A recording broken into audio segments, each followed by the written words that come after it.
So, the Silverpaw. They are one of Piggy's most underutilized antagonists. We could compare them to Tio, but at least we know he's going to remain an antagonist in Inner City.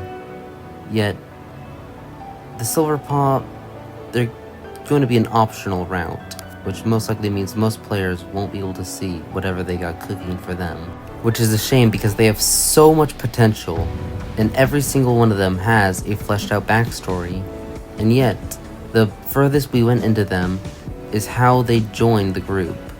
And even then, we don't see majority of them as evil, more simply trying to survive.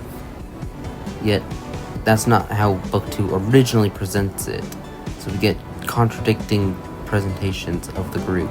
As in Book 2, they're all presented as willing accomplices for Willow, and they all just mindlessly follow her orders without question. Except when it comes to Tigre, because for some reason half the cast is mean to him for no reason. In Winter Holiday, we see them all joining as a means of survival, and majority of them aren't that bad. And overall, Tigre's story has a lot of things that I feel like should be more developed, but that's for a separate video. But today we're still talking about the Silverpaw, and each member has a good potential. We have Katie, who is a nurse, Felix the performer, Baron the logger, Philip the security guard, Pandy the shopkeeper, and Kitty the chef. They each have a job, and if we'd see them in that job position, or at least see the daily life of the Silverpaw, we could have gotten a lot more character from them, but via a combination of how they behave and the limiting storytelling of Piggy's format, we didn't see much. However, we could have seen more if they, joined us, because it would have been cool to have more characters that bounce personalities off.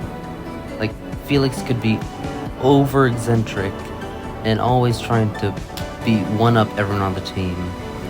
Katie could be the voice of reason, and Pandy could be a bit naive, or someone could be smart. They could all have personality traits. Like, you could even have an over-serious Philip, and it would actually make him an interesting character.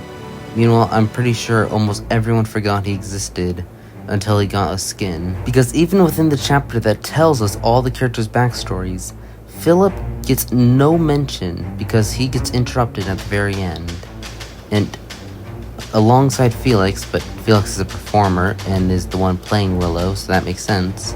Meanwhile, Philip gets ignored by the story, and it probably would have done equally well if he wasn't there, which is a shame because a bodyguard is a good idea for a story in the post-apocalyptic world, yet we get nothing from him.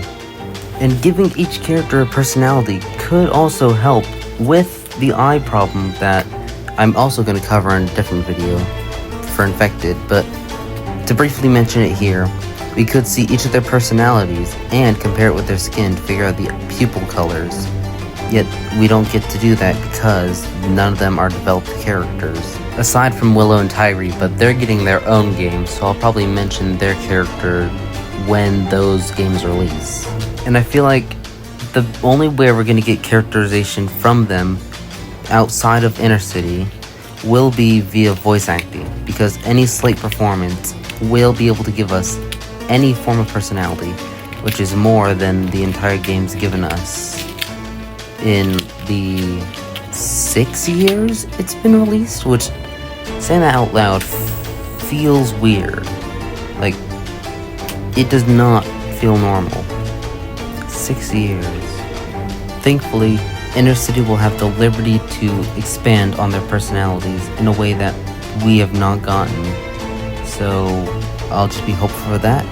And until then, see you all next time.